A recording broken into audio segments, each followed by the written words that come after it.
So this,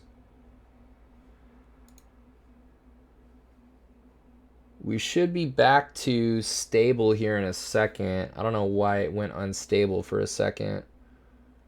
Are you guys, am I coming in pretty clear? Like, am I cool? Okay, awesome, awesome. Thank you. I don't know what happened there. Viewers and stuff, 5x5 there, a bit of buffering for a second there. It seems fine now. Yeah, it said it was unstable, but I think it's just getting caught up. Okay, great. Awesome, awesome. Okay. My bad. So we're putting this flight together, and we're doing the ILS. Oops. We're doing the ILS. Man, this is going to be kind of crazy because it's been a little while since I've flown this this airplane. It seems like your sound alert. Oh, gotcha.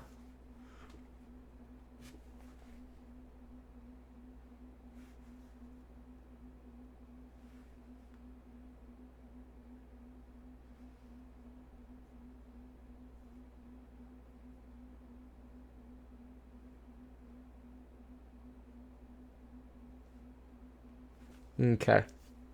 So ILS runway 16. Let's look at that 16 right and see if there's something. Oh, I guess it's all coming from Paine.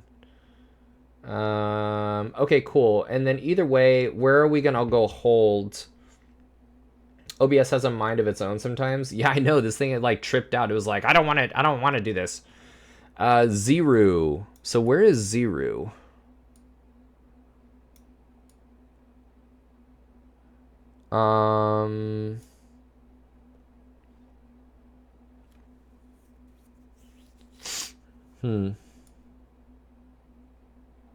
Zero.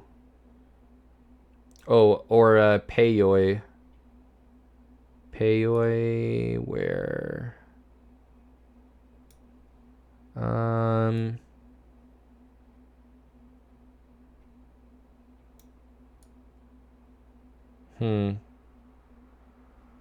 There's Hawks.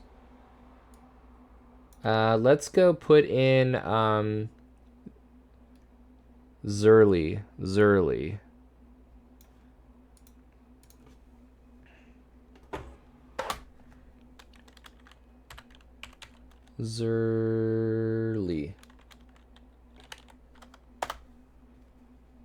So there's Zurli right there. So if we're gonna go miss, it's gonna go straight to that point right there, and then we could probably just go direct to wherever we need to for Yakima or Yakima.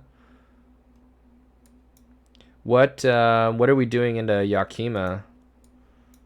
We are landing to the south, so let's do the ILS maybe 27. Oh, to Siddig, Yakima. To Sidog. So think of a yak. Well, it's probably Yak. Like I can't imagine a Japanese name with Yakima, or it's like Yakima. Like that sounds so not Japanese. I'll say Sidog. So let's go CIDOG. CIDOG.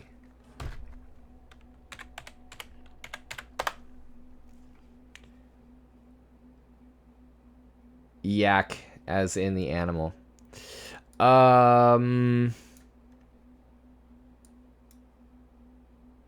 There's Sidog right there. So yeah, we could probably go direct to Sidog, I guess.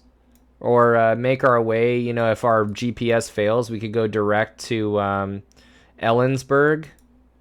And then from Ellensburg to Sidog on that 158 radial. No, Zach, we're actually in the Seattle area. We're gonna go do some Portland to Seattle, but we're looking at an alternate right now, and just making sure that we can, you know, get there in the event of, well, if we need to, how far away is it, and what approach are we doing, and how we're getting there if we have a GPS fail. So let's look and see what the alternate weather minimums need to be. It looks like we could totally do that. We could go GPS SIDOG direct and then fly the DME arc to the ILS, or we can go to Ellensburg direct with VORs and then fly the approach. And then here is there's the airport right there, and then alternate weather minimums, and that's gonna be, what's the name of the city?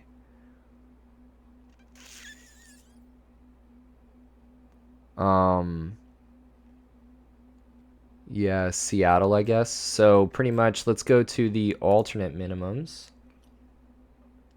I did this flight in the DC-6 the other night. Oh, Yakima. Oh, no, is it really? Let's check it out. Oh yeah, no kidding. Okay, cool. All right. So for the ILS, for all runway 27, all categories A, B, C, D, 702. Cool, man. All right, so then we check our GFA and we just go make sure that we can do that. Looks good. Remarks. We're gonna do the oh yeah, that was the other question, was what's the departure out of there? I guess we'll get it in the clearance, but oh shit, we gotta go too, dude, because Pilot Edge is gonna be pain. Dude, thank you for the sub. We gotta go, dude. We gotta go because these dudes are gonna close. So let's do that, and then we'll go Microsoft Flight Sim. Let's do it. I'm gonna grab my tablet.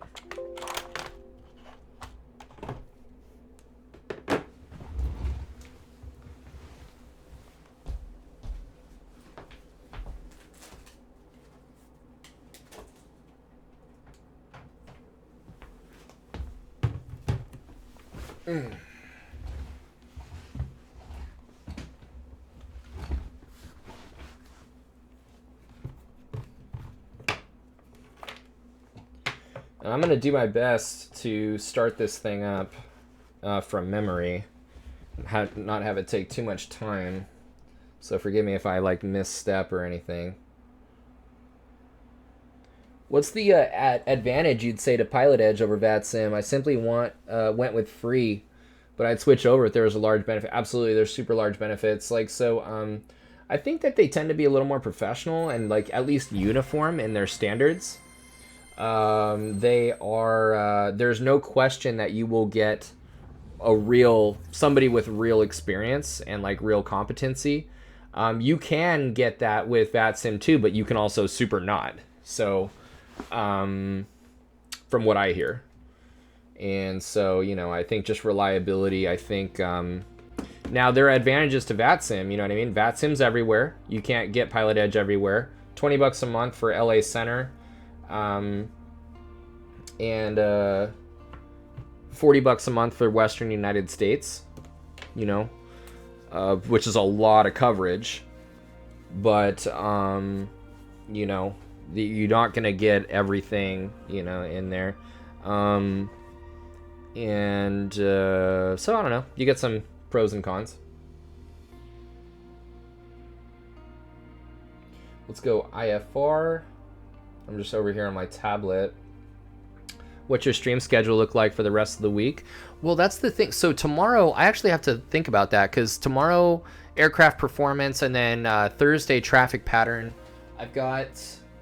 Tomorrow is going to be relatively early. Tomorrow I could do a 7 or an 8 p.m. And then I say Thursday is probably 8 as well. So yeah, probably 8 p.m. both days.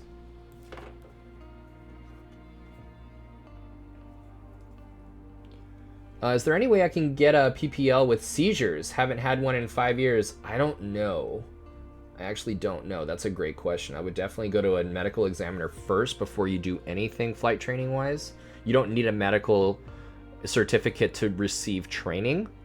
You just need a medical certificate to exercise PIC privileges. So that's like pre-solo stuff. But I would definitely go get that checked out. Are you under any medication right now for that? If you don't mind me asking.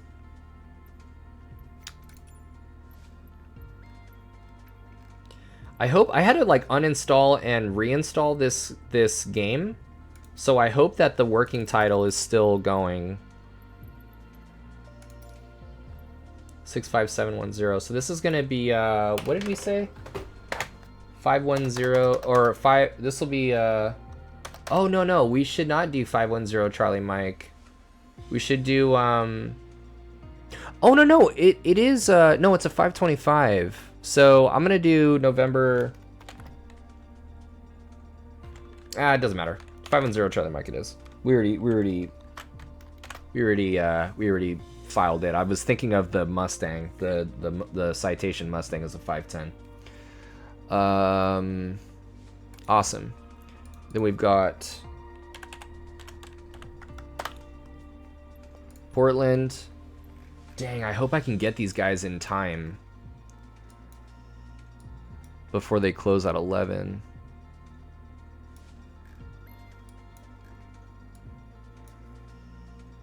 I'm not sure actually, Goober. Definitely go to medical examiner and get that checked out. And I would say don't take that first opinion to heart. Like, definitely get a couple different opinions, you know. The weather here. Oh, you know what? Let's go to conditions. I think this needs to be off. And then, yeah, live players. That needs to be off, I think, for Pilot Edge, if I'm not mistaken.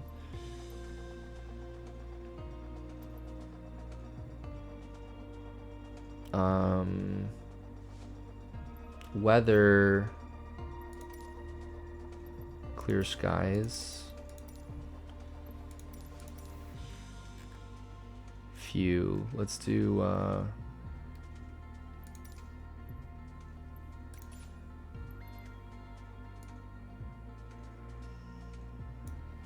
okay.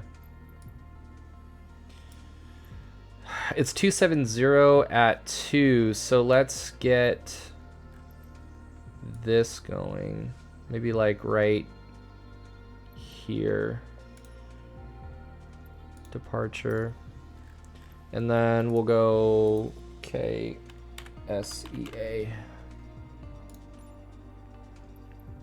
Sweet. And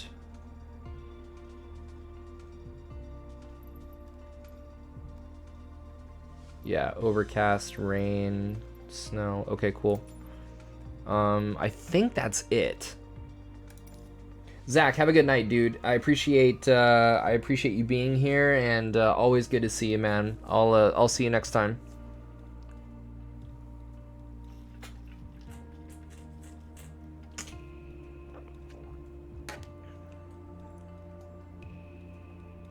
Wow, this stream tonight was, I mean, I always have a really great time streaming, but with you folks like here and like the motivation here tonight, the positive energy, can't beat it, dude. That is just the best.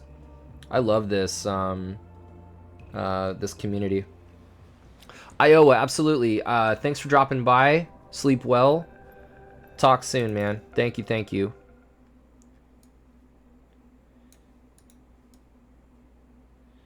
Working on my airframe power plant mechanics license, so I figured why not fly? That'll be what I'll be working on. Hey, I love it, dude. I love it.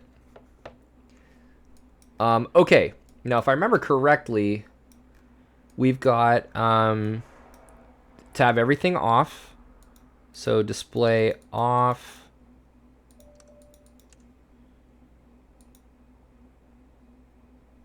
Avionics is off.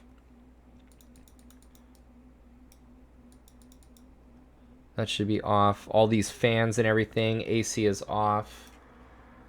And looks good. Okay, cool.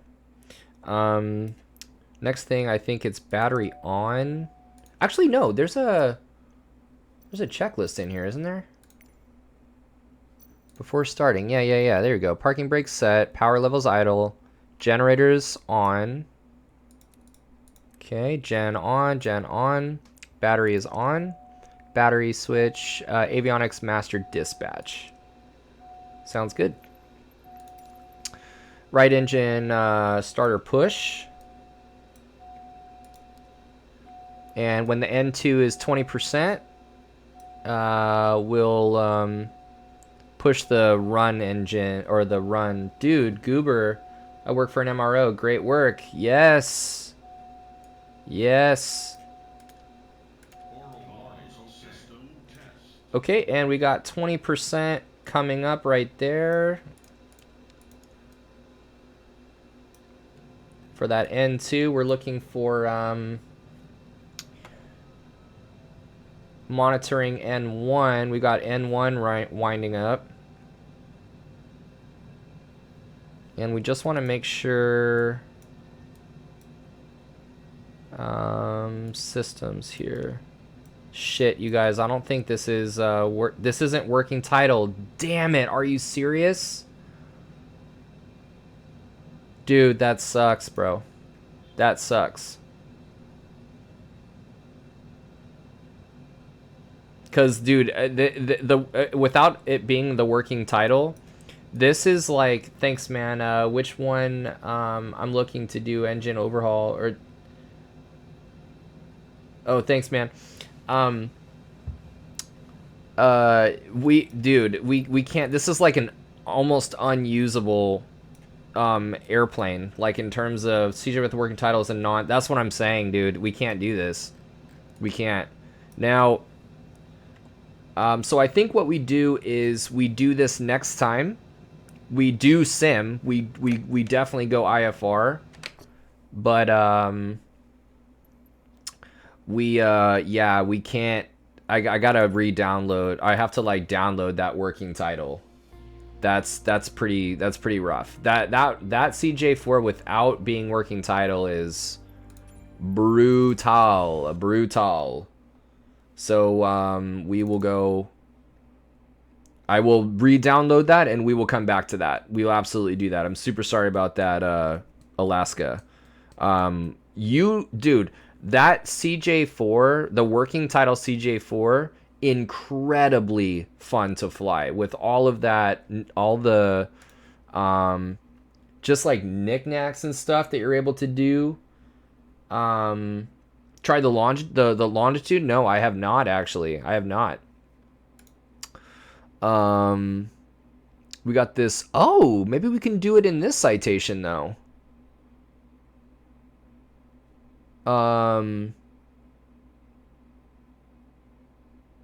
That, yeah. We'll do it. We'll do it in the the working title. And then what we'll do is we'll go around here. We'll go we'll do Long Beach to Chino. We'll do Long Beach, runway 26 left. And we'll go here, broken, start flight. Yeah, that's a bummer. I was really looking forward to that, Alaska. Sorry about that, man. It is a fun flight. I really like down here, like Long Beach to into Oakland. I think is really interesting too. Doing that Pinoche into, I don't know if you do any Oakland, but that's always really interesting. Like I think it's the ILS that is an interesting one where it's like, you know, it's one of those approaches where you've got simultaneous monitoring of like your DME is actually on VOR2. Your DME source is on VOR2 because even though you're tracking the ILS down to the runway, your DME markers are based on a distant VOR on some other facility, you know. So you got your primary tracking, you know, your VOR for primary tracking, but your DME for your fixes and step downs are based on VOR too. It's kind of interesting. All right, we'll go strobe, beacon. Everything else is off. Flaps, fuel set to both, and master.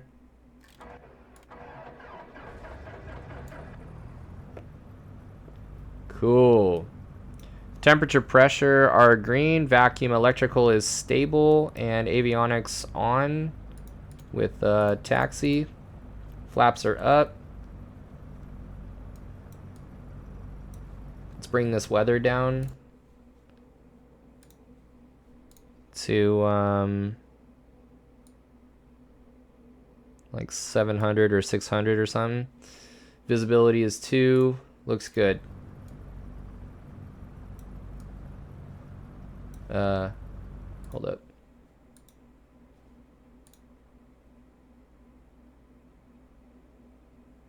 Let's go broken overcast.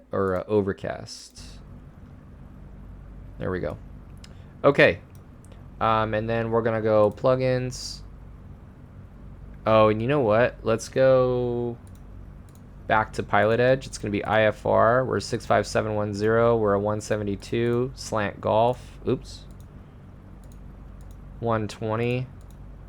We are departing Long Beach. We are doing Chino. And I want to say that's 5,000 if I'm not mistaken. Alternate will be John Wayne. The route of flight. Let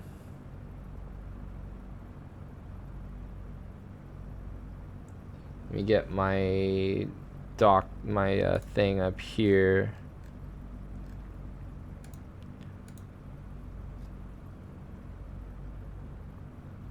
Get my flight up here for you guys.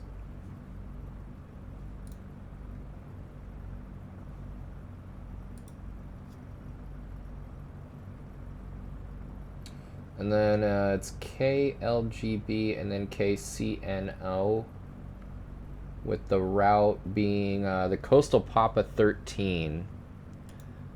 Coastal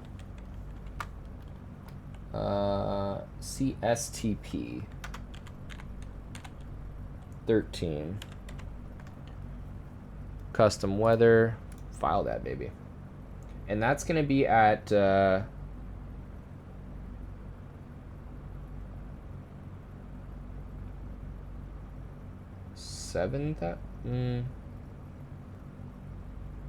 7,000, huh?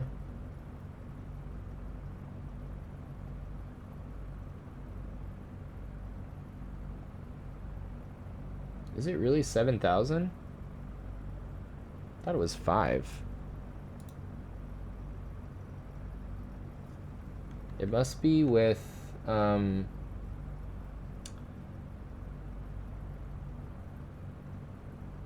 3,000. Really? I could have swore it was 5, dude. Recommended is... Yeah, okay. Just 7,000 is just like such a gnarly climb. I'm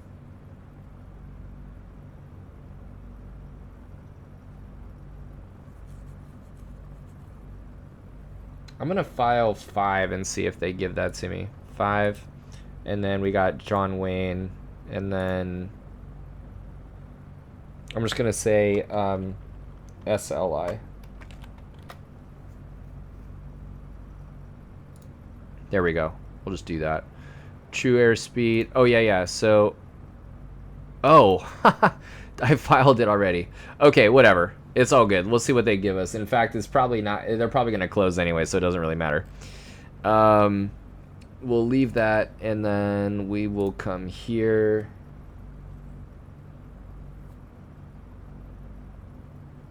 And not be on Navigraph. We'll be on game capture.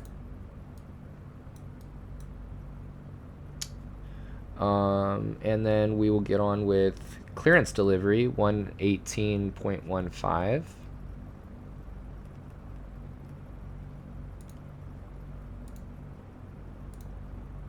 Try and get that clearance since we had a clearance tonight. 1016 here, connect Bakersfield Tower 118.1.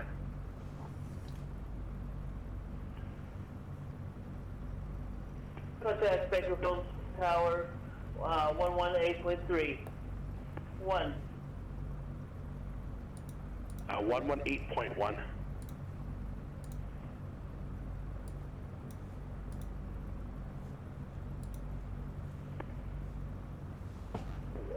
One 118.1.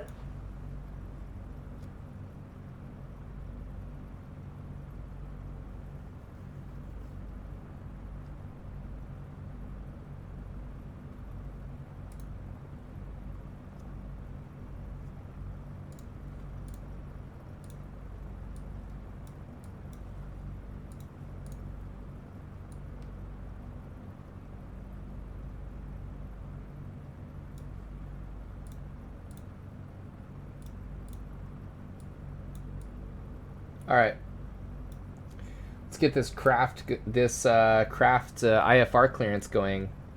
I'm gonna tune into that. I'm actually gonna turn that up a little bit, and then Chino. Long Beach clearance delivery, Cessna 65710 south ramp. Request IFR to Chino 172 type slant golf.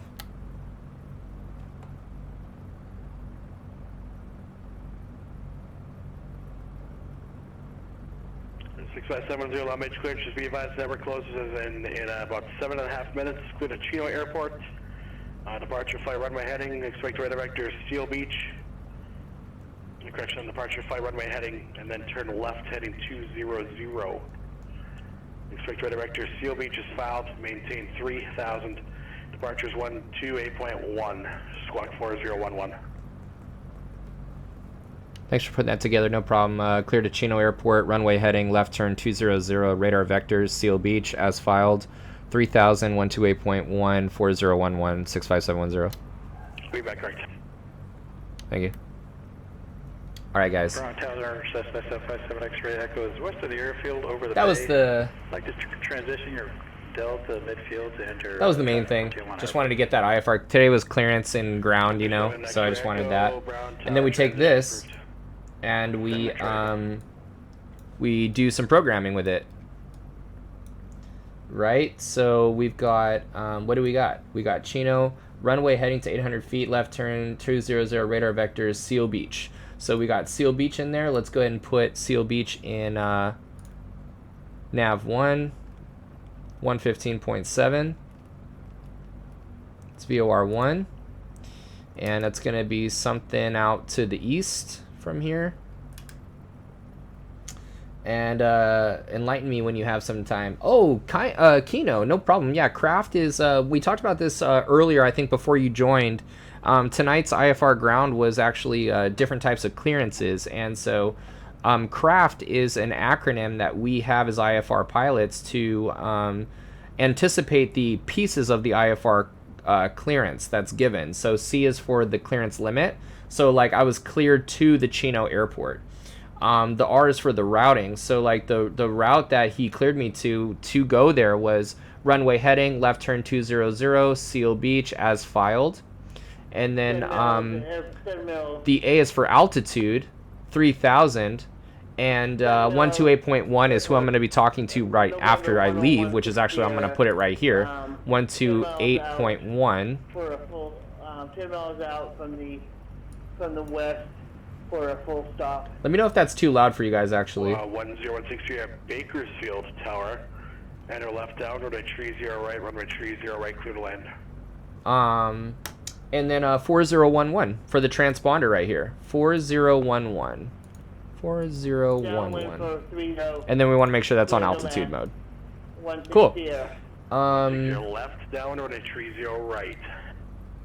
Is it part of the checklist on some aircraft to do mag check, or is that just up to the pilot? It actually is. You must do a mag check prior to takeoff. It's in the official documentation, the actual pilot handbook for the aircraft. And that's why you see it on personal checklists or aftermarket checklists. We got to check our mags before we go. Oh, wow, this is so helpful to remember information. I was scrambling to write down so many things during my clearance on VATSIM last night. I felt so behind my aircraft. Nah, dude, it's all right there. And then you could see here, I have some shorthand here, right? Runway heading is RWH, right? Left turn is an L, 200 degrees right there. Radar vectors is RV. You know, as filed is AF, right? 3,000. If he gave me 3,000, expect 5,000, 10 minutes after departure, you can write it like this, right? 3,000, expect 5,000, 10 minutes. Super, super fast, right? So all it is about working that shorthand. Exactly. Don't even need the K. You don't even need the K after the 5. The K is after the 3, right? So yeah, it's very, very good. Nice job. 128.1, and then we've got tower is on 119.4. Oh, true. The K after 3 already reminds you of the 1,000. Exactly. The K after the 3 reminds you it's thousands, and then you don't need it after the 5. We're already talking about thousands, right? The K, I do put K in front of the 3 though, or in front of the initial altitude. But then saves you time. You don't need to write the K, right? And then expect 5,000 minutes. It's expect 5,000, right? 1330.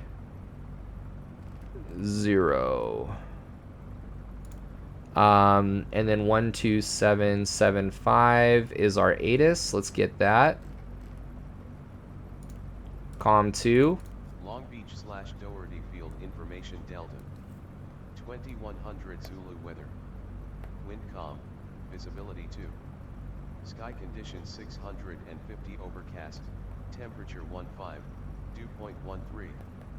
Altimeter 2998. 7X recovery, coast frequency change to Tijuana Airport. 26 right. Departure 7X Echo, when you clear the Delta, you can switch on your own, sir.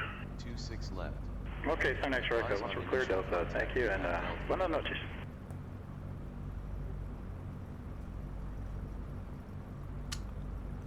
Okay, so we've got that. Ooh. Long Beach / Doherty Field Information Delta. 2100 Zulu weather. This is so helpful. I was literally writing out everything the delivery clearance controller was telling me word for word, so I felt so delayed in my response because I had actually fill that into the gaps of the read back. And like, yeah, dude, it's all about that shorthand and knowing, you know, you also do it enough times. Like, that's the cool thing working with an instructor is like we could show you little things like that, and then boom, there's your clearance right there, you know. So what else we got? We're gonna get rid of that. We're on with ground, and put that in our flight plan as well, actually. So we're gonna go Seal Beach, S. Kino just subbed. We earned it, you guys. Thank you so much, dude, for the sub. You know what? And I'm here for you, man. That's what I love about bringing the education like to the streaming space is just, you know, help out, dude. Helping people. And that's the thing is like if the worst case scenario is I help people sim better, then great. Whether you're a pilot in real life or not. Sky Blue Sims, thank you so much for the follow. Thank you for all the insight. Honestly, it's very informative. Hey, dude, I got you, man. I got you. And you know what? People really enjoy the Wednesdays and Thursdays. You know, a lot of people, they're not pilots at all in real life, you know? So when I go do private pilot stuff Wednesdays and Thursdays, like aircraft performance tomorrow, and especially the people really love the traffic pattern. Like, dude, we're all learning, you know? So we're gonna go Seal Beach, Paradise, PDZ.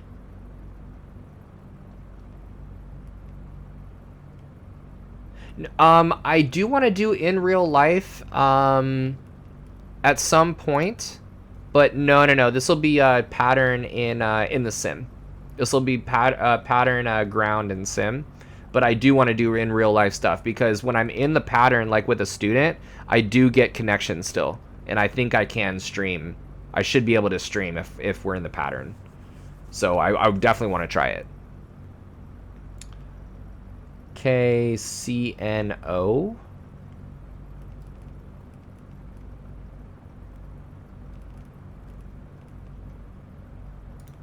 I was very excited to see you doing real life stuff in the air. I'd be here every day. I could for that, dude. Well, the cool thing is, if you find me on Instagram,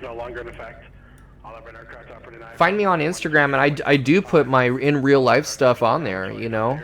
So I really appreciate that you would be super stoked to see in real life stuff. What do you fly? What do you fly with the Student 172? What do I fly with the student? You mean like with my flight students? What do I fly?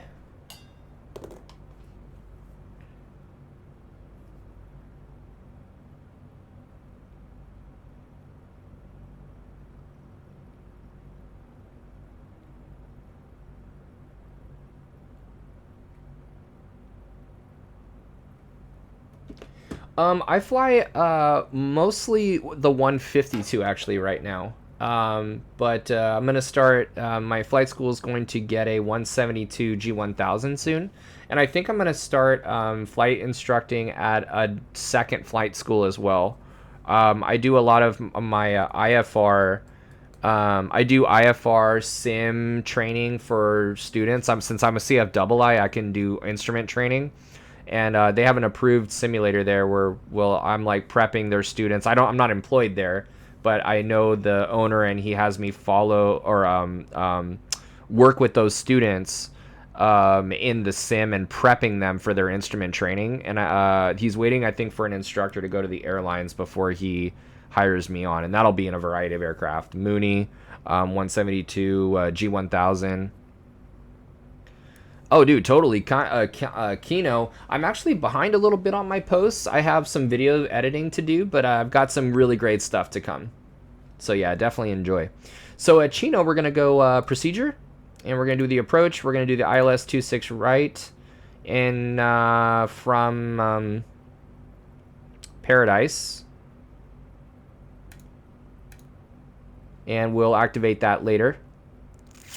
Looks pretty good, man. Looks pretty good. We've got Seal Beach here. Let's go Paradise here. 112.2. Actually, no. Maybe for now.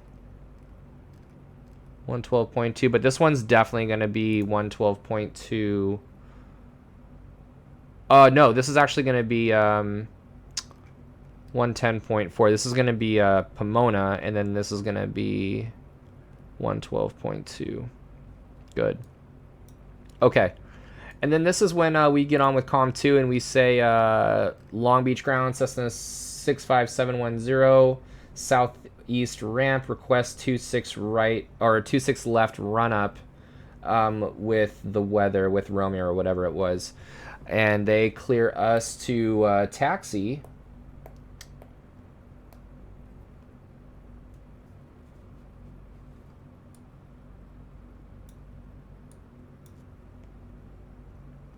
There we are right there. Taxi Foxtrot Delta 26 left, 65710. So I'm just going to shrink that down. I'm going to put that right up there. And looks good. We got good to go.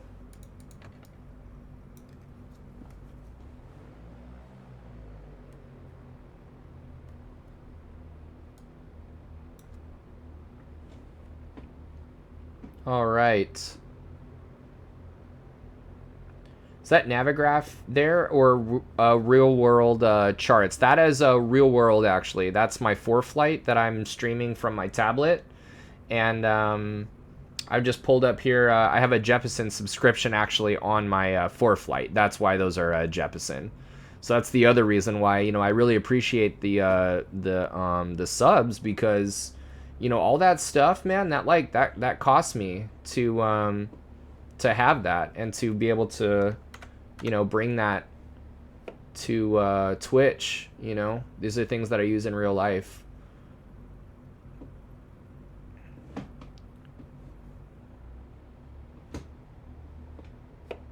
All right, we'll park it right here and put the parking brake on. Controls, flight controls are free and correct. For flight, I've heard of it. Is it totally worth it if you actually, is it only worth it if you actually fly in real life? The answer is no. The answer is definitely not. It is absolutely worth it even if you only sim, if you don't fly at all in real life. For flight is worth it. If you're thinking about flying someday, even if you're not, even if you really enjoy sim and you just want a more simulative experience, you get yourself a tablet. You get ForeFlight, and my tablet right now is communicating with my sim. That's how I'm doing this. Right, that little airplane, that blue airplane right there in the corner, that's us. And it comes up on navigation charts. You'll see it on navigation charts. You'll see it on instrument approaches. And you can have your tablet communicate with your sim, and it really, really immersive experience. It's really, really beautiful experience. And then depending on the type of tier of subscription that you get with ForeFlight, why isn't that changing? You can have different types of like amenities, you know. So like I have this tier where it actually gives you some synthetic vision right there in the left with an AHRS and everything. Yes, I actually see that plane overlaid on Navigraph too. I just didn't know those aren't real life charts. Yeah, these are real life charts. I'm actually not using Navigraph at all right now. I'm using ForeFlight. So, and you'll see, man. You'll see. Okay, so run up. This is when we would do our run up, and we do our pre-takeoff briefing, our emergency briefing, and do nav, landing light, our pitot heat we're actually going to wait on. And we let the ground know, let's say that we just did those things, and then we're, let's go ahead and brief our approach actually into Chino. Oops.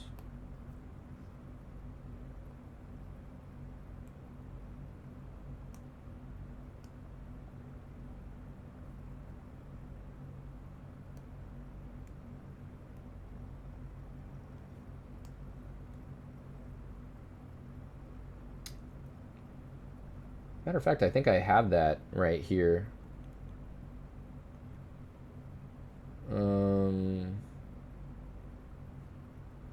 We'll do the ILS runway 26 right.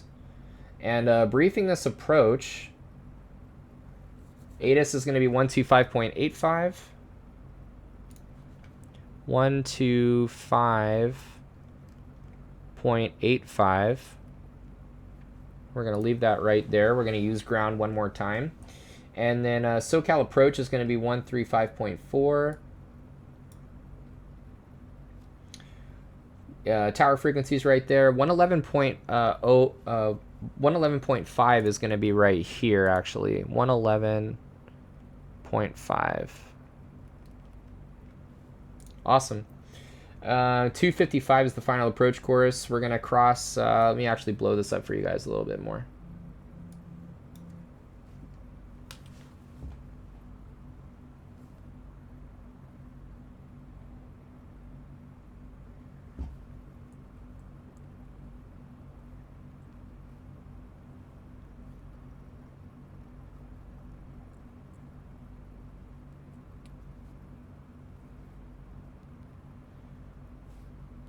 Had to say goodnight to the missus. This beautiful lady.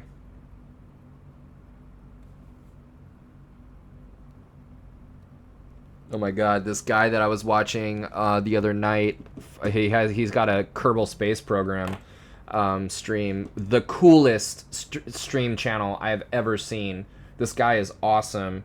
What's his name?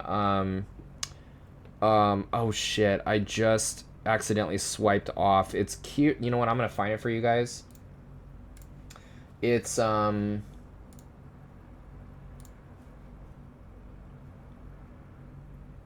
King Akira, KINGAKIRA 9001. King Akira, Kerbal Space Program. Dude is the man. Tell him if you follow him, Clipped Wing sent you. And if you see him, tell him Clipped Wing sent you. But not aggressively like that. I will completely raid this dude. I'll send you guys over. I don't know if you guys have experience with Kerbal Space Program. Dope game. Space program game. And settle down, Large Marge. Tell him Large Marge sent ya. Dude, that's right. Is that what you're... that's got to be what you're talking about, dude. CD, by the way, thanks for hanging out still, man. I figure, I don't know, you know. It's really, really cool that you're hanging out. Oh, yeah, we're briefing this approach here, man. So, naturally. So, yeah, we're going to... There's the MSAs right there. Notable terrain really to the east of Casby, but otherwise no notable terrain on the final approach course. It's a feeder from Paradise to Casby.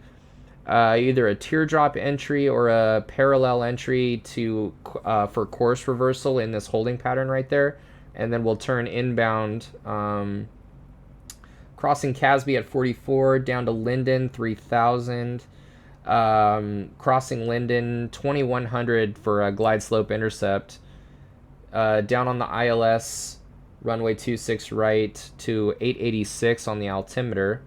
Currently researching the history of air racing for work. Oh, dude, no, it's all good. I love, like, you know, that, you know, you're able to that you're sticking around. We're over here going on 3 hours. You're awesome, dude. You're awesome. 250 above the ground and 3/4 mile visibility. So missed approach. First of all, it's a Pappy off to the left. And then climb straight ahead to 1100, and then a climbing left to 45 direct Riverside VOR and hold. And it looks like the hold... Well, we'll just hold like on course. All right, cool. Approach briefing is complete. And I'm going to go ahead and put that in here in the procedures approach. And we're going to do the ILS 26 right from Paradise. And then that is a little more accurate representation of what, you know, we need to do. You got some traffic on there as well. So, in fact, I'm going to take that traffic off right now. Alright, cool, guys. Cool. And we're ready to go. So, Long Beach Ground, Cessna 65710, run up complete, taxi 26 left. Taxi 26 left, 65710.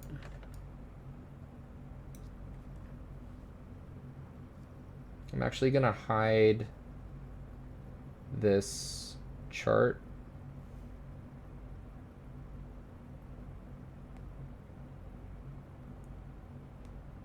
This is why I have Paradise on my VOR2, by the way.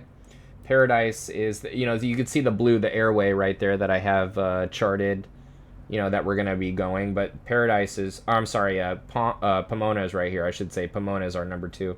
We have radials here, and here, and here. We have one here.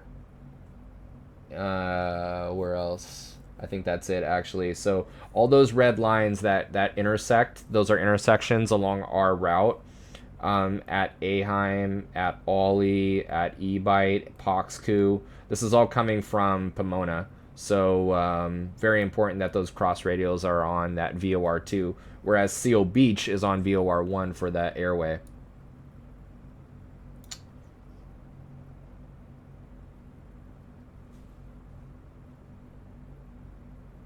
Sweet.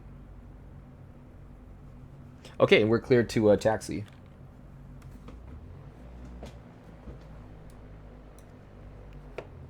The other thing I'm gonna do is I'm gonna just fly with the with just the instruments up on the screen. I'm not gonna fly because we're in the clouds, you know.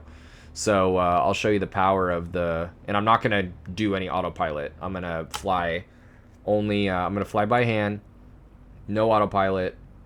Runway 26 left. Okay, and pre-takeoff check 7. So temperature, pressure, vacuum, electrical,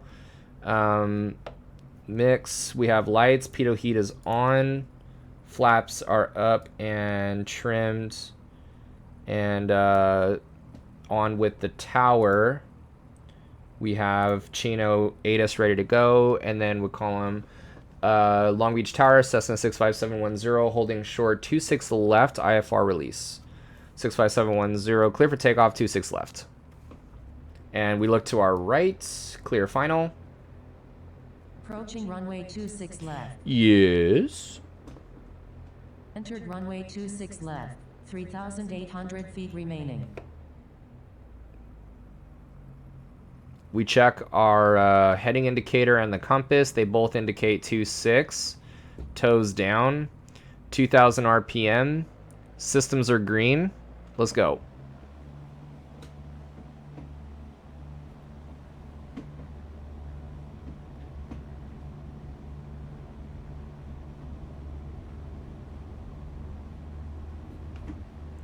Systems are green on the roll. Airspeed's alive. Let's do it.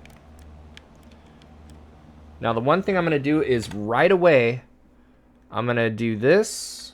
And I'm going to completely...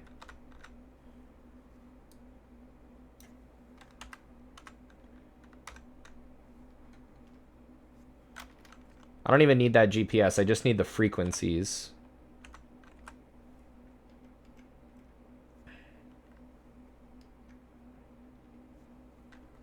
And by the time we get out, we're going to have Chino right in front of us.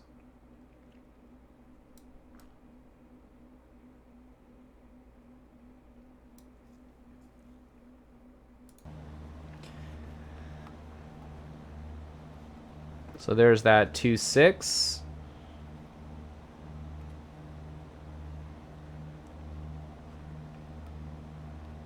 Just holding that 11 degrees right there.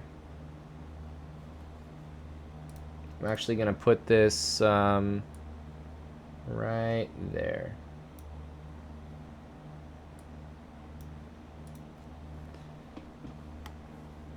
All right.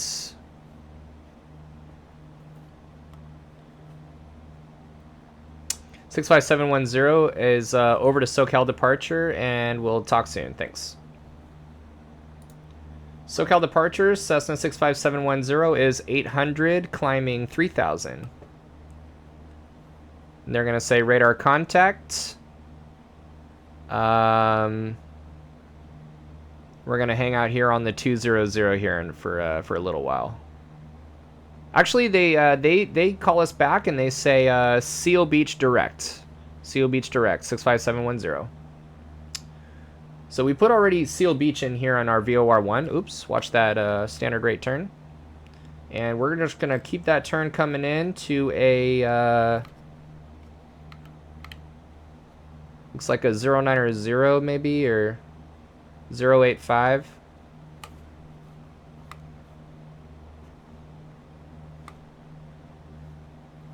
Right there. We're just going to hold it right there and track straight to the VOR.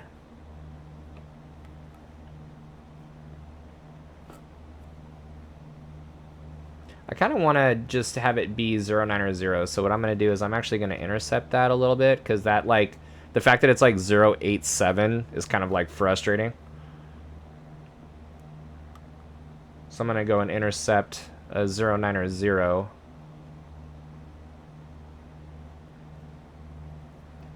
And climb check. I'm going to do our fuel is good, temperature, pressure, vacuum, electrical. Looks good. Looks good. All right, and here comes that 090 coming in.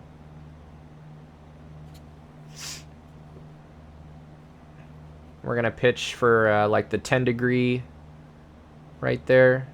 10 degrees on the attitude indicator to... keep about 80 knots. And we're also going to test and make sure we're going to click nav 1 and we listen to that Morse code right there. For some reason, there it is. It's just a little laggy. That Morse code. We're 2000. Actually, let's bring the power back a little bit. And I want to bring that VSI in that lower right-hand instrument. I want that to be 200 or 300 feet per minute. You know, when we're trying to master instrument flying, one thing we're trying to do is when we got only a few hundred feet left to go, we really got to like masterfully like bring this in like just a few hundred feet per minute. We don't want to be, Caution. you know, IFR ahead. yeah, we know. We don't want to be, you know, 1,100 feet a minute for the last 100 feet or whatever. I try and for the last 3 or 400 feet, I really try and bring that in nice and slow, just like that, and then let the plane accelerate to its cruise speed.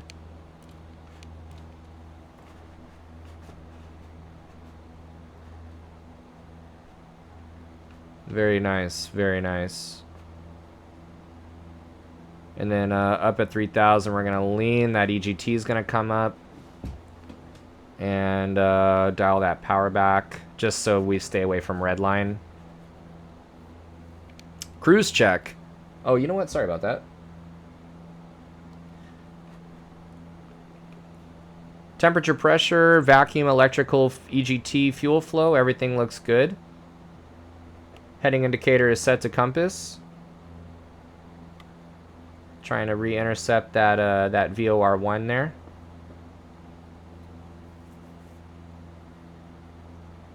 Red line good though. Red line good though.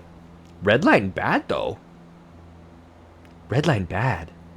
No, red line good.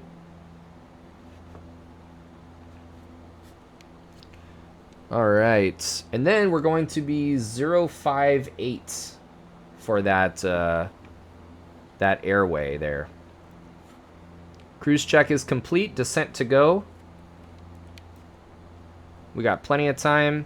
Oh, and then we're going to test nav 2 as well for 058, and then we got Pomona right there. To from, boom, 058 right there. Oops. It's the thing is about these sims, you got to babysit them a little bit more than the actual airplane. 058 right there. Turning to intercept is 058, correcting for altitude. Same thing with the altitude deviations. What you really want to try and do is correct, you know, at a couple hundred feet a minute. Now we're also really close to that VOR, so I'm not going to have that angle between 058 and where I'm currently at, like a 045. I don't have that be a huge angle, because look at how quickly that VOR1 is starting to come in, because we're so close to that VOR. So, yeah, we're just trying to bring that in nice and slowly, and then we listen to that Pomona VOR, and that looks good. Next intersection is going to be Aheim. And Aheim is the 187 from Pomona, that 110.4.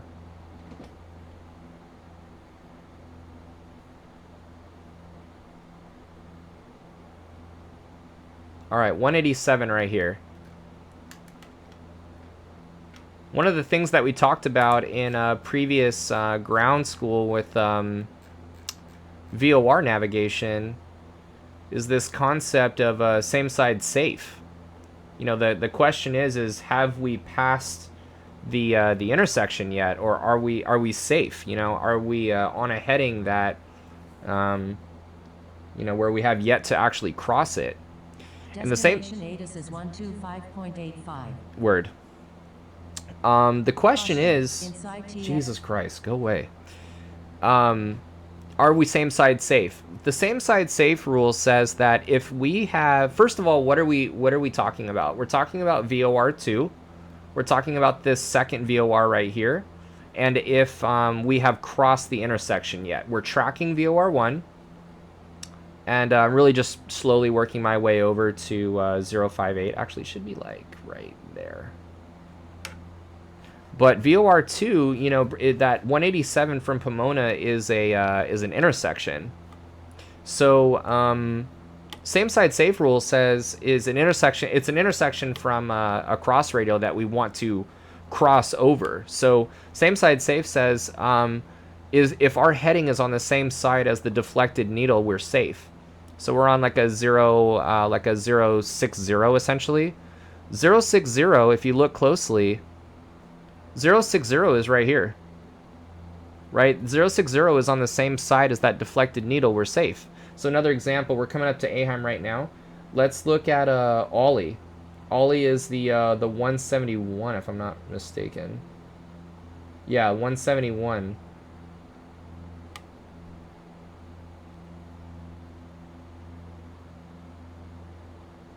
So I'm going to put 171 right here. And then, you know, I want to evaluate, am I same side safe? Well, considering 060 is right here, and it's on the same side over on this side, it's on the same side as this deflected needle, yeah, we're safe. We have not yet crossed Ollie. Or, excuse me, yeah, Ollie. Ollie is the intersection of this centered VOR that we're tracking right now, and the Pomona 171 that we have as a cross radial. You can see that right there on the actual chart. That we have yet to cross Ollie, but it's important that we know like what our VORs are telling us. Now, let's get the weather for you know, now that our cruise check is done. Very, very important that we stay ahead of this process and we get the weather for our destination. This thing is like really laggy.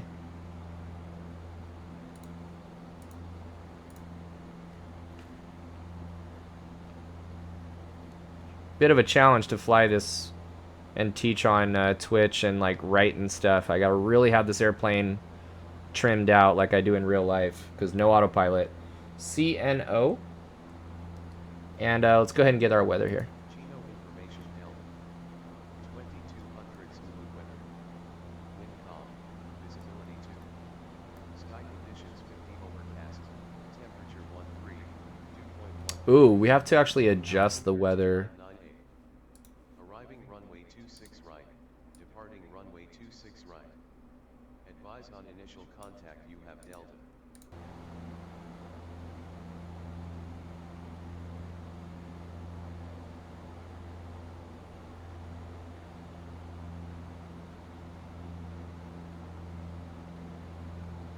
Chino information Delta. 2200 smooth weather. Wind calm. Visibility 2. Sky conditions 550 overcast. Temperature 13. Dew point 12. Altimeter 299A. Arriving runway 26 right. Departing runway 26 right. Okay. Advise on Do you have a problem in the sim? Let me actually read this here. Do you have a problem in the sim with pitch control? It seems sensitive. Well, first of all, yeah, we're doing like 120 knots. So anytime that you're doing some pretty decent speeds, it's gonna be, that's not particularly fast, but you know, it's definitely not 90. So it's gonna be a little more sensitive. Oh, we actually missed our intersection. So we got to, our next one is Poxku 164. There you go. And we're same side safe. So the other thing is like being a sim, that's the thing about simulators is they're not super duper perfect. They're not super duper perfect. And in real life, a well-trimmed airplane, you usually can, assuming it's perfectly trimmed, you can leave the airplane alone for a little bit of time while you go take care of stuff and then come back and, you know, there's a good chance it's going to be exactly where you left a perfectly trimmed airplane. What is that? 157 is E-byte. But in the simulator, it's not totally perfect. So, you know, you just got to kind of come back to it, and sometimes you lose it. 157. So, you know, it's actually pretty stable. I'm not touching it right now, you know, and the VSI kind of dips down. It also is the yoke. My yoke is not, it's a kind of a low quality yoke. So, all things considered, it's extremely stable right now. It's extremely stable.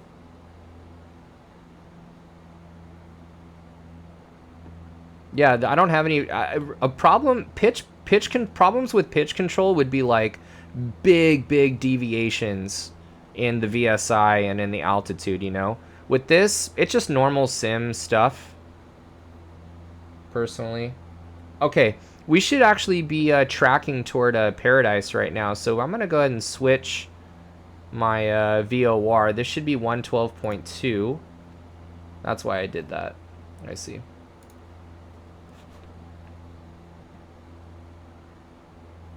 And that should be that should be 058. That's perfect. The next one is going to be the Localizer, actually, or the ILS, where after we go outbound from Paradise, we will need to detect the ILS somehow. The thing is even though the ILS is going to be primary nav, it's going to be on VOR 1. What we use nav 1 for is for tracking and intercepting, right? So before we get to the Localizer, we actually will be tracking Paradise on this. Let me actually straighten this airplane out a little bit. I'll draw it for you. Before we get to the Localizer, we're going to get to this part right here from Paradise. And that we will be tracking. Oh my god, this thing is lagging like crazy, dude. Why? I hate that, dude. That right there will be from Paradise. So it's very important that we keep Paradise right here. But backup number 1 is definitely going to be the ILS, 111.5. Now, for number 2, we want 111.5 as well. 0.5.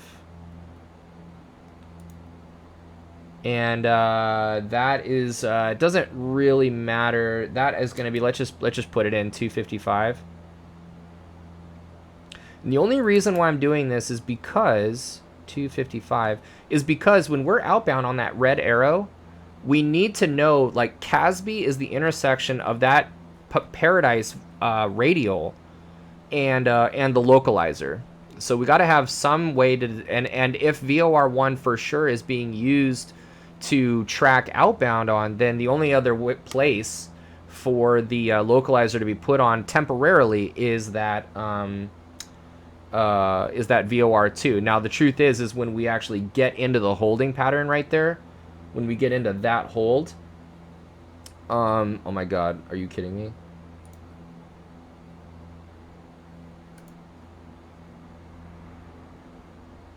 This is like tripping, dude. I'm gonna try and like restart this. This thing is being weird right now. Not the sim, my stupid thing to display the tablet. I think it's because it's not a focused window. No, dude. It's that's a good guess, but I mean, it's usually good. It's usually really good.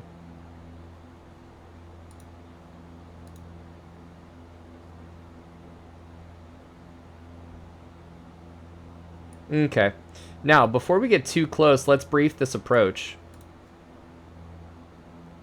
So I noticed as soon as you click into it, updated. Yeah, I saw that too. That was weird. Okay. Let's brief this approach one more time.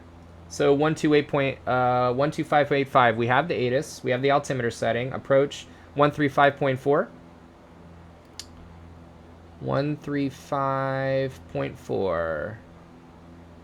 And we're going to say SoCal approach, Cessna 65710 has information Delta for Chino, requesting the ILS runway 26 right with the procedure turn. 65710, approved as requested. Descend and maintain 4,000. Or actually, yeah, no, we'll maintain our altitude. We'll maintain 3,000. 65710. All right, cool. Approach course is 255. We'll put that in at the right time. Missed approach, climb to 1100, then a climbing left to 45, direct Riverside VOR and hold. MSA is right there. Notable terrain to the east. God damn it, dude.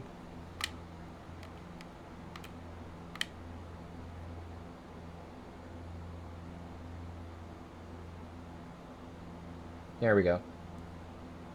And that's going to be a 052. So notable terrain to the east of Casby. We're about to, being that such an acute angle for intercept, will you still be able to pick up the localizer? We actually should. We should, but the thing is whether we pick it up right now or later, it's okay. Like right now, I'm just concentrating on that 052. And then we'll pick it up here in a second. Like, even if we don't, because I don't think we have it right now. What do we have? 11.5. Oh, yeah. We're picking it up right now, actually. And then that's when we would go nav 2. We would identify it and make sure that that Morse code right there is showing that it's good. And it is. Here comes that 052. And let's see here. Glide slope intercept at 21. That's a great question, by the way, Furman.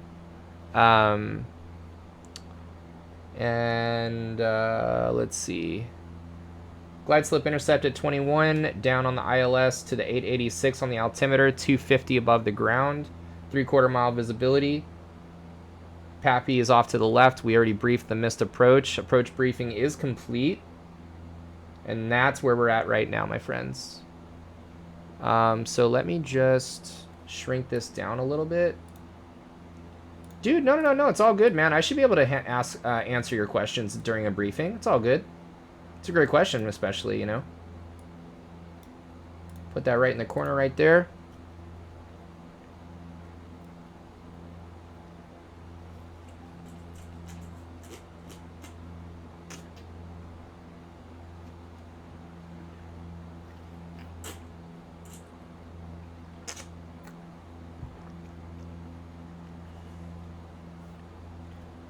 Trying to bring in that radio right there. So we're on a 060. We're same side safe for the final for the localizer. Now, when we get to Casby, what kind of holding pattern entry should we do? Should we do a teardrop or a parallel entry? There's no wrong answers. They're actually, it's our choice.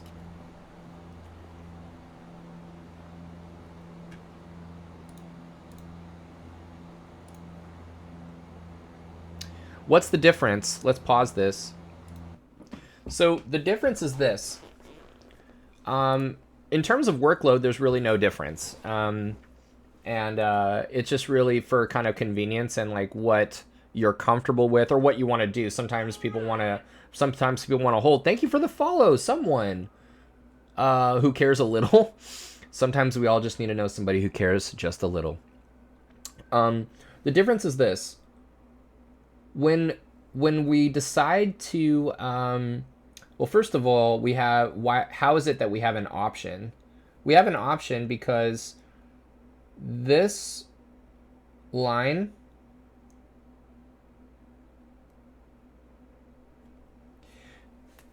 in this sector right here,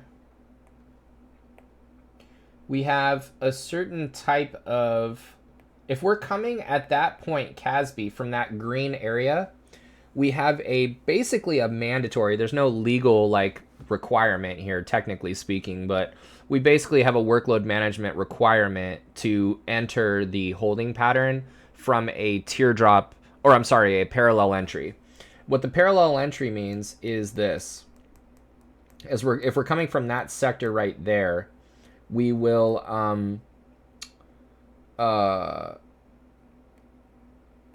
what we're going to do is we're going to cross. I won't do that. That's kind of confusing. We'll cross, right? And then we're going to go outbound, come back around, and then boom, get in there like that. See that? So it's called a parallel entry because upon crossing the fix, you turn to fly outbound, paralleling the inbound course. Right, that's the inbound course right there. Those arrowheads.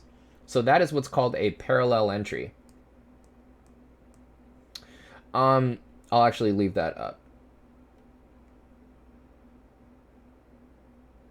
That right there is a parallel entry. So you follow the 053, the 052. Yeah, it's you follow that 052, then turn left, heading, or excuse me, as you're coming in on that blue line, you will, you cross the fix and then you go outbound on a 052, you're correct, and then turn left heading 232 to follow the pattern.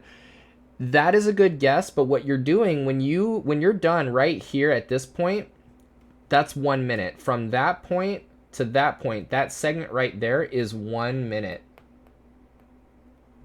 So what you want to do is not after 1 minute is over, you don't want to fly a 232. You want to fly a heading that gives you that angle right there. You want to do, this is a 45-degree angle. You want to fly 45 degrees with respect to that 232. So it's going to be 232 minus 45. And just subtract 40. You know what I mean? It doesn't have to be anything. Yeah, you turn farther. Exactly. So typically that's a 45-degree angle. Now the teardrop entry is this sector right here. It's that sector.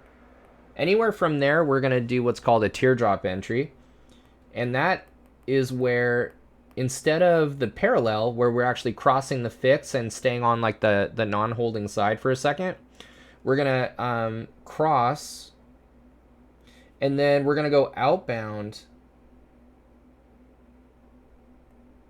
We're going to go outbound for 1 minute. And this angle right here, that angle is 30 degrees. So it's going to be 052 plus, or I'm sorry, minus 30. So if we were to choose the green, now those would be if we were coming from those, distinctly from those sectors, right? The green or the blue. The thing is we're on the red line. So technically speaking, it's a 50-50 where it's totally our choice what we want to do. That's why I'm actually asking. And either way, it's going to take some programming, some switcheroo programming, because right now we're tracking primary from Paradise. On VOR1 is 052. You could see that there. 052 is the VOR1. And we've got the localizer set for VOR2, but we can't have that. We're not going to be doing this approach with, you know, the ILS and NAV2.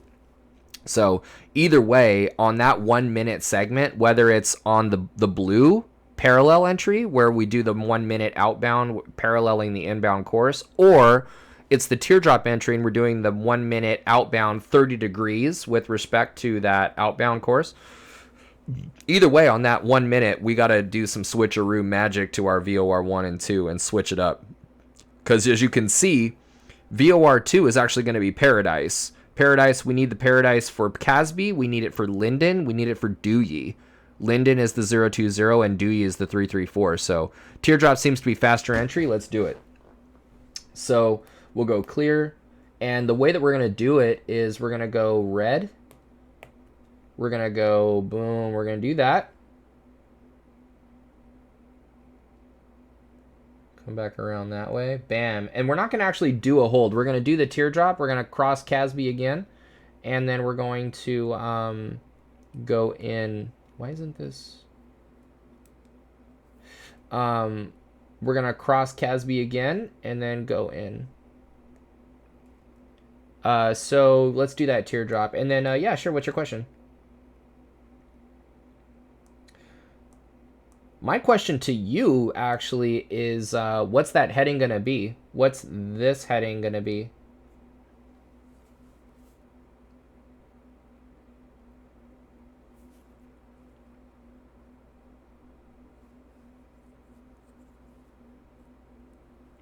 Two. That's what I mean, man. Wolf 2 fear. Wolf 2 fears no teardrop entry. Hey, thank you for the follow, dude. All right, so let's go ahead and clean this up, and we'll do it without the markings on it. We have the ATIS, we have the altimeter setting, we briefed our approach, avionics. Let's set up these avionics. It's going to be towers on 118.5.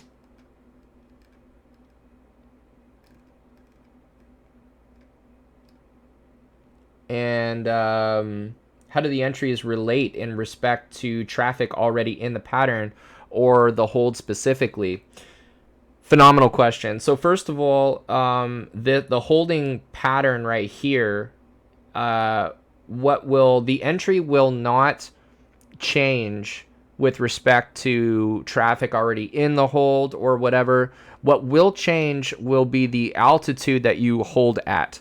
So apparently, the minimum holding altitude is 4,400, but I'm assuming, you know, people will get stacked in this holding pattern and waiting in line.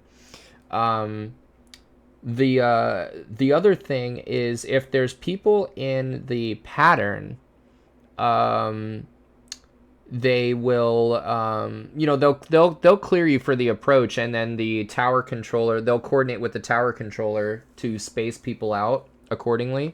But chances are, if it's IFR, no one's in the pattern, you know what I mean? So, but that's a great question. Okay. And unpause.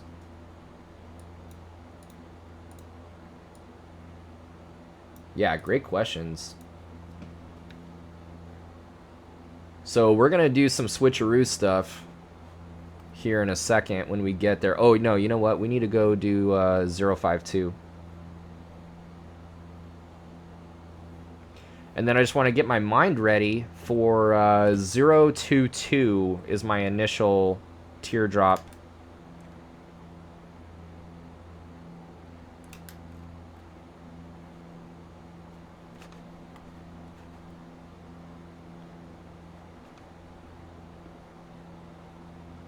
I'm really bummed. We had some in real life IFR conditions, like just for one day yesterday in here in Southern California, and I wasn't able to get out there. It actually wasn't that fun because even the clouds very rapidly, like the ceilings really raised up, and it was even gusting and stuff. Nobody wants to fly in gusting weather, you know, especially if you're IMC. It's just not fun. The weather is fun, but not the turbulence.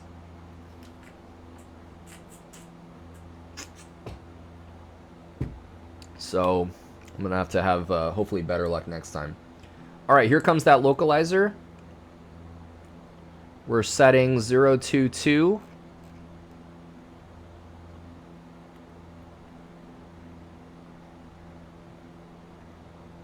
And we're going to get that timer going.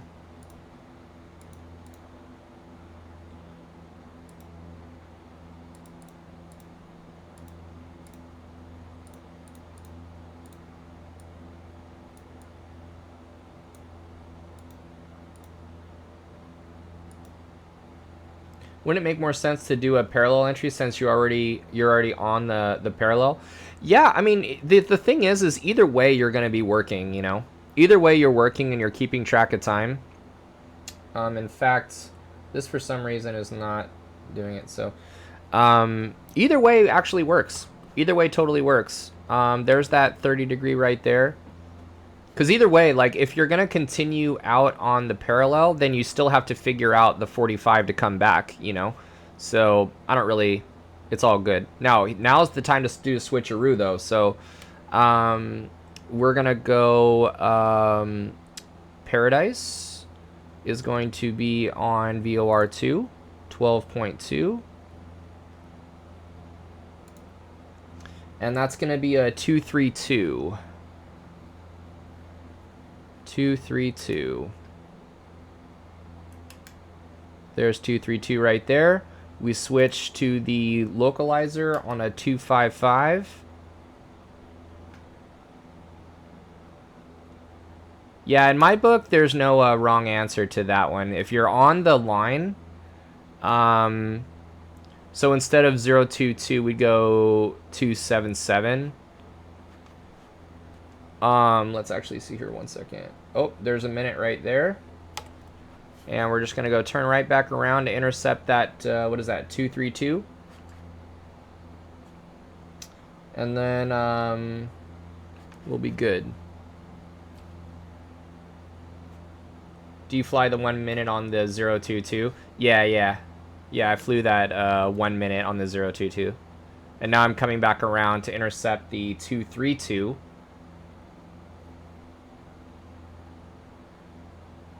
And I am also ready to intercept the ILS. I got that on my VOR1, and then the 232 is on my VOR2. So I'm going to roll out there on 232. Just watching that standard rate turn. And then when I cross Casby, I'm going to turn to intercept. Here's that 2-3. I'm actually going to open that angle a little bit more and intercept that a little bit better. And then Casby to Linden is 3,000. So actually we're good at this altitude until Linden. That's good to know.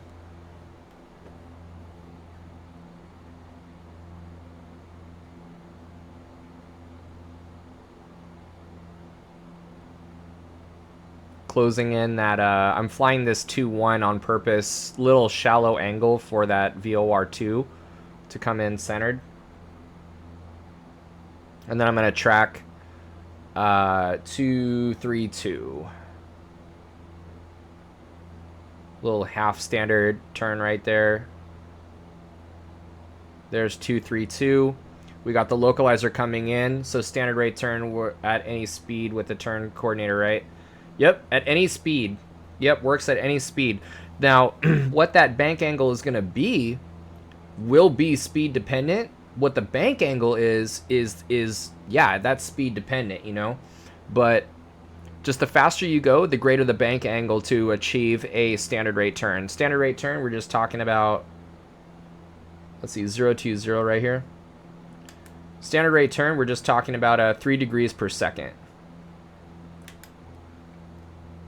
020 on VOR2 right there, making that right hand turn to a 255. There's 255 right there, and we're good for until both. We're here at 3,000 feet until both of those needles are centered. When both of those needles are centered, we're at a Linden.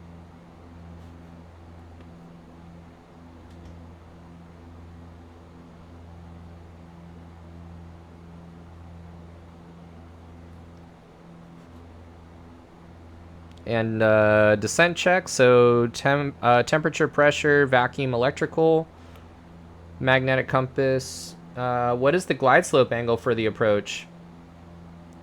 Let me just trim this out and we'll go take a look. Actually, I think it's 3. It's 3. There you go, 3 degree glide slope. Right there, 3 degree glide slope.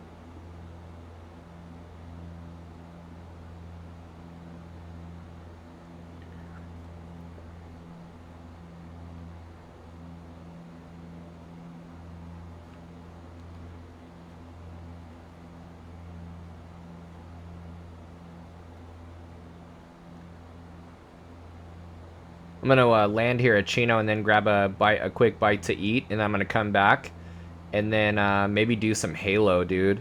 Get some video games going in before bed. Do I have a student?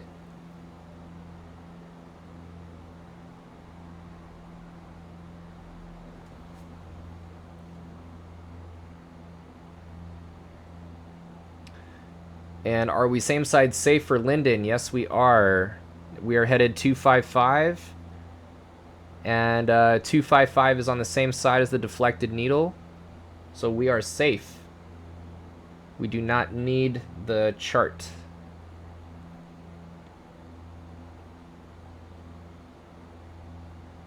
Yeah, I'm gonna come back. I'm gonna play either some Halo and or some Legend of Zelda Ocarina of Time. I found a Nintendo 64 emulator for the PC. I'm not really experienced with emulators, so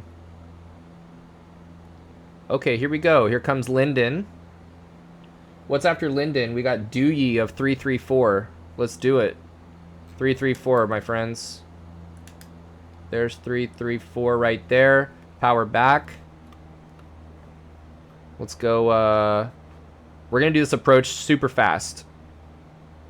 Well, not super fast, but... And we need to go down to what? Dewey is 2100.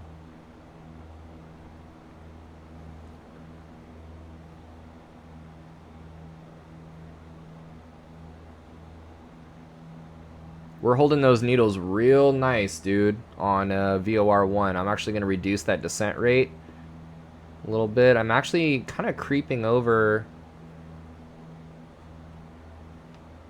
It kind of likes right at 120 knots. We're actually doing 130 knots indicated, or a ground speed. It seems to like 600 feet a minute, 700 feet a minute.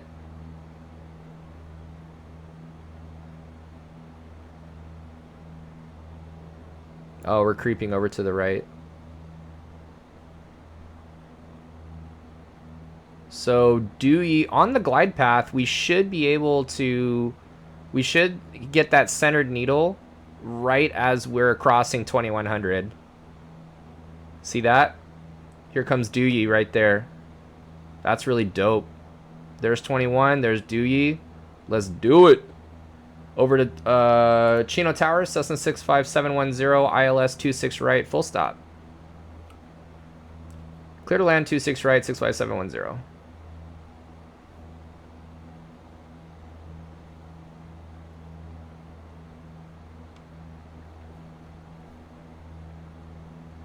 Yeah, I think it's 700 feet a minute based on this speed.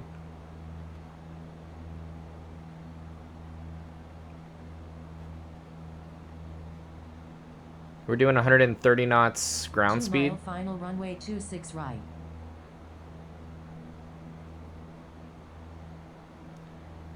Yeah, see, this pitch attitude is extremely stable. Like, I know it's like up and down or whatever a little bit, you know, you were saying, but I love it, dude. I think it's great. What are we at? We're going down to 886. 886.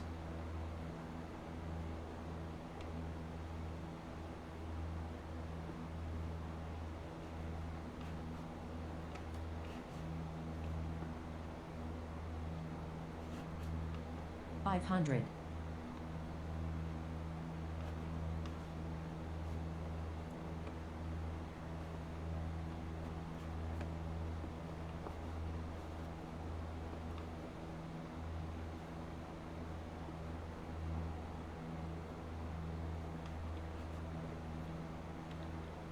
Cool.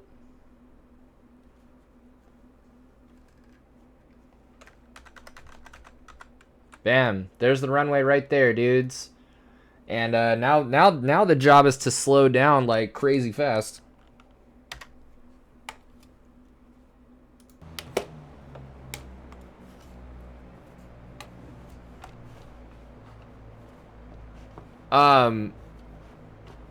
Yeah, we're doing all right though.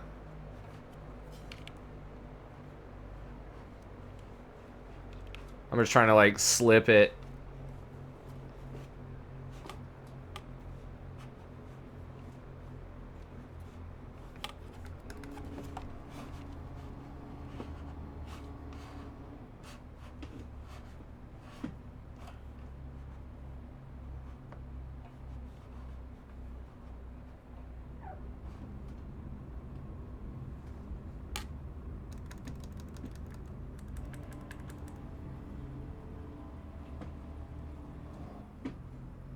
Nice.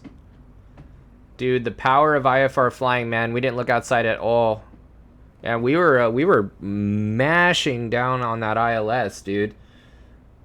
And just the power of trim, you know.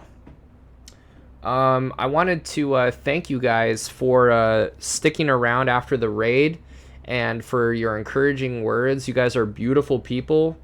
And I just wanted to say thank you for the support and just for your positive energy.